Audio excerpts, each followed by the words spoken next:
Thank you for joining us tonight. I'm Siobhan Klepfer. This evening we have a very special Feel Good Friday show in store for you. Tomorrow marks 1 year since we first brought you this positive newscast.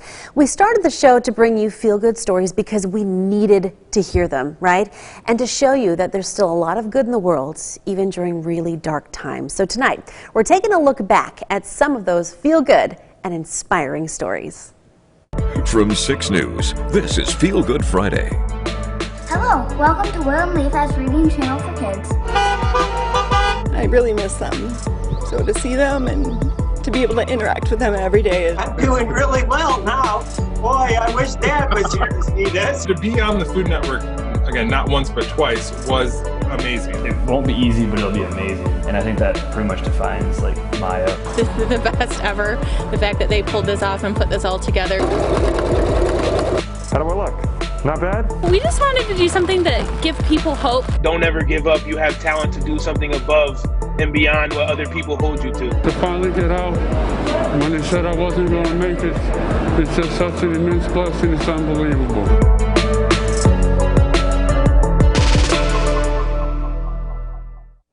And that's just a taste of some really cool stories. Well, many things came out of the first quarantine. A spike in tie-dye sweatsuits, banana bread, and of course, drive-by birthdays. First grade teacher Jessica Feenup, who works at St. Thomas Aquinas School in East Lansing, got one of those special drive-by birthdays, but not from friends and family. It was her class who swung by, and she says it was tough not to be able to be with her kids, and she was so happy to see them. I really miss them. So to see them and to be able to interact with them every day is something, and virtually teaching them is tough. What do you miss most about Mrs. Feenup? Her hugs. During this time, not being able to hug them, you know, and just give them my love is really tough. Well, this is Jerry and Jane McNeely, and in September they celebrated 60 years together. Because of COVID-19, they didn't feel comfortable dining inside at a restaurant, but of course they still wanted to celebrate. So Jane took it upon herself and planned this special surprise for Jerry, a candlelit dinner outside in Grand Ledge. But it doesn't end there. They got an even bigger surprise from the community, which turned their anniversary into a drive-by celebration. Here you go, Sue. Thanks. You're welcome. Have a great day. You too. Bye-bye. I have it out in front of my house, and now these are going to go out in front of my daughter's and my son's house. They're wonderful. I'm glad you spent her money on that. Well, if you're driving through Grand Ledge, you've probably seen a bunch of these signs, and that's because Joanne Elena used her first federal stimulus check last year to print 300 of them. She gave them out for free, hoping that people would pass kindness forward, and since then she has printed more than 2,300. Up north in Traverse City, a principal didn't let the pandemic closures get in the way of announcing last year's valedictorian, so she went to the fast food restaurant where Caitlin Watts was working and delivered the good news. You are GTA's 2020 class valedictorian. I am. You are. Oh my gosh, thank you so much. You're welcome. And I know we have to stay 6 feet away, so I can't give you a hug, but congratulations. Thank you so much. Well deserved. Well, face masks have become such an important part of all of our lives, but at one point they were pretty hard to find. So when sports got canceled last year, 3 Michigan State officials traded in their helmets for sewing machines to help fight COVID-19. Their handmade masks went to friends, family, healthcare workers, and nursing homes. Sewing is using football equipment. We usually are repairing jerseys, but obviously without being on the football field right now for spring football, we can use that skill that we've developed and put it towards good use. We just watched YouTube videos, so I was like trying to mimic what they did on the YouTube video. It was natural, I guess. You know, I don't want to sound cliche, but it was a natural thing. This is what Mike and I have in our blood is to give back. Something else that was scarce at the start of the pandemic, hand sanitizer, and that's why owner Mike Ellis and President Scott Ellis of Michigrain Distillery in Lansing donated 10 gallons of their homemade hand sanitizer to the police department and the detention facility, and they said they just wanted to help any way they could. Last year, an autism advocate from Lansing landed an internship in Washington, D.C. Xavier DeGroat left in September to become the first intern with autism at the White House. Over the years, he has experienced job setbacks and educational difficulties, so in 2018, he founded the Xavier DeGroat Autism Foundation as a way to promote understanding and create opportunities for people with autism through advocacy and education. It's a message he took to the nation's capital. Don't limit yourself. Xavier says that to people with autism, but to all of us. Don't let your obstacles get in the way. He's always working to better lives of others with autism, but also individuals with disabilities. 2 years ago, Xavier also spearheaded a policing autism event with local state lawmakers and autism advocates. That effort inspired bipartisan legislation to help bridge the gap between law enforcement and people on the autism spectrum. And that bill was signed into law by Governor Gretchen Whitmer this past summer. And by the way, today is World Autism Awareness Day. David. Yeah, it's interesting to look back, with all the darkness we've had to deal with the past year. There were a lot of really good stories, too. Absolutely, yeah. A lot of sunshine in the clouds, I guess you could say, right, David? Right. And I've got some good news in the weather department. You ready for some warm weather? Absolutely. Oh, you're going to love this 6-day forecast. All right, we get a peek of that after this break, David. Thank you.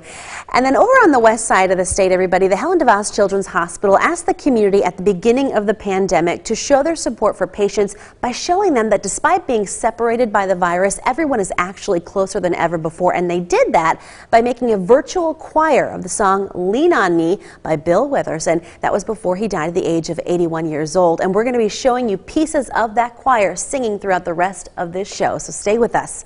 We'll be right back. Lean on me when you're not strong, and I'll be your friend.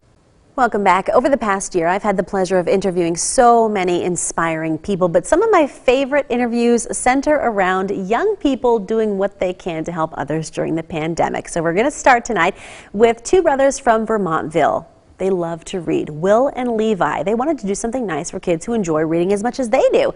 So they started their own YouTube reading channel. They wanted to give children easy access to books because at that time, schools and libraries were closed.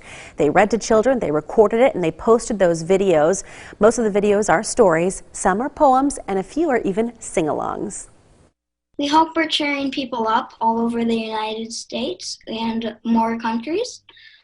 And we wanted people to be happy, and we just wanted to say, we want people to love reading. And the boys are even taking requests. A teenager in Grand Ledge helped take some of the pressure off of healthcare workers. Literally, last year, Alex Schulte wanted to help. So he used his 3D printer and made these. They're ear savers. They take the pressure off of people's ears when they're wearing face masks. He got the idea from a boy in Canada. The original design printed the ear savers in 30 minutes, and Alex's design printed 8 in 2 hours. These are what hold the straps in place so that they're not coming up against your ears. Okay. Then I also designed my own version with only one set of prongs. All I have to do is go to the build menu for my actual printer and find my file again, which is right here, and then build, and it's pretty much on its own from here. When we talked to Alex last year, he told us he donated 100 of those to Healthcare Heroes in New York City. An inspiring group of young people are doing what they can to help planet Earth. This Okemos Area Climate Change Club has nearly 30 members, all 12 years old and under. The group was formed about 2 years ago, and they try to meet once a week. They held a pop can drive and a 5-day-long online summer camp, which together raised $700. And that money went to Relief Michigan, a statewide tree planting nonprofit organization. Here's how they pulled off the summer camp. So we did it over Zoom. And we invited a lot of people from our neighborhood, and we had planned out like a week of like activities and crafts and games, and then with some presentations about climate change. I just helped out in the camp a little and did the pop can drive with them. And these kids want you to know young people can make a big difference. Welcome back. In April of last year, we told you about a love story like no other. A Clinton County couple tied the knot at their home. Because of the stay-at-home order and social distancing, the wedding was broadcast online so that their family and friends could take part. But that was not the part that stood out to me. It's something that happened 34 years ago. Watch. I take you to be my husband from this time on. We want to bring joy and light into just these dark times. Carolyn Brocob and David Bartkowiak said "I do" a day ago in a very non-traditional way. They invited family and friends to watch their nuptials through a live stream on the computer.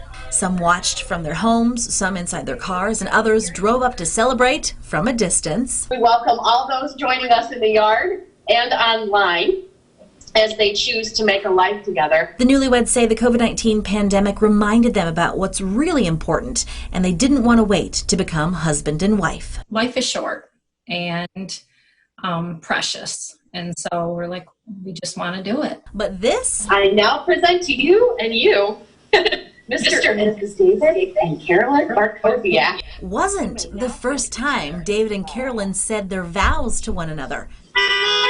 For that, we need to rewind more than 3 decades to Mrs. Mindy Chrisman's personal and family living class at Grand Ledge High School. We met in class and we were classmates, and really there was no interaction other than our class work. One of the assignments that the whole class did was to prepare, to plan and carry out a mock wedding. With a white dress and veil, a bouquet, a cake, even a reception, Carolyn and David said "I do" the first time. Carolyn, do you remember any particular thoughts about David? Like, oh, he's kind of cute or anything like that? No, I was like, do I have to kiss him?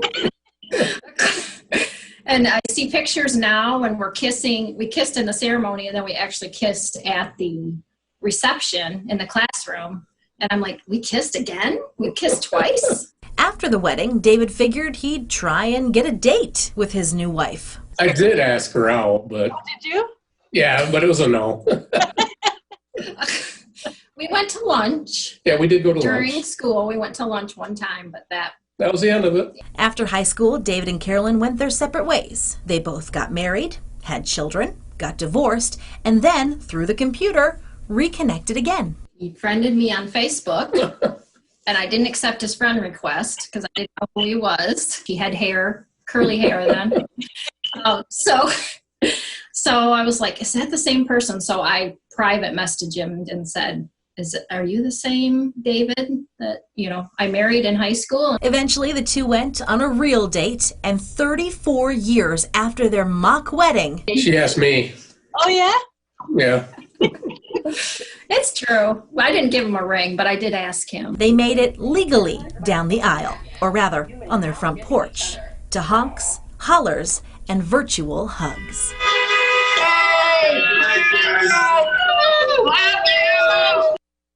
I just love that story. Welcome back. This next story happened yesterday because there's still plenty of good news going on, and this one made quite the splash in the Potterville community. A church organized a service project for Holy Week. Sycamore Creek Church put together a free car wash open to everyone last night from 5 to 8 p.m. The pastor of the church says the gesture is especially important now with so many families facing tough times. We recognize this past year has been a difficult year for a lot of people, and one of the things we want to do as a church is give back to our community and help people out. And so we're really excited that we'll be able to help people in our community, to offer these free car washes, to support a local business, and to just have a positive event. We need more positive events right now. And people were given the option to have a manual or automatic car wash. And David, the weather this weekend looking pretty good for a car wash. Oh too. Yeah, get that car wash. Temperatures in the 60s and lots of sunshine. All right, we're going to end the show with another montage of some other stories we covered over the past year. I couldn't believe my eyes. I thought I'd never see that rain again. We need something different to make us laugh and have fun. You understand me? Oh, there it is! Each day, not a moment was going to be wasted. I just want to help, and it brings me joy to help people. I said, is that all mine? And they was like, yeah. So I was like, overwhelmed. I know.